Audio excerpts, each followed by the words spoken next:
During the days of the Cold War between the late 1940s and 1989, crossing from communist East Berlin to capitalist West Berlin was always a risky proposition for those who wanted to defect from East Germany, and people went to great lengths.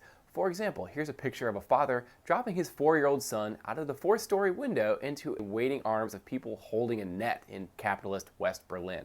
At best, crossing the Berlin Wall was a massive exercise in navigating impossible red tape. That is, unless, of course, you are Louis Armstrong. I'm Dr. Tim, I have a PhD in American history, and if you like this video, I have a bunch of other stuff related to the Cold War and cultural aspects of the Cold War in my profile, so subscribe. In 1955, America's most famous jazz musician, Louis Armstrong, traveled around Europe, including Eastern Europe. Armstrong and his band were performing in East Berlin, and Armstrong decided that he was getting bored and wanted to go find some action on the west side of the wall. And so he grabbed his band and went to the Berlin Wall. They were stopped by the East Germans and Soviet guards on the east side of the wall, who stopped them, pointed their guns, but then when they realized it was Louis Armstrong, asked for his autograph. They passed him through.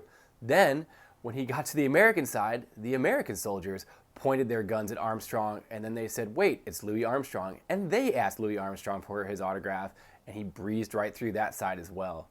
America's ambassador to West Germany at the time even said that he would not have been able to do what Louis Armstrong did. Because of events like this, people within the American State Department and the US federal government in general started to realize that America's jazz musicians had a special cultural appeal, both in Western Europe, Eastern Europe, and in other parts of the world in which the American government was afraid of the spread of communism.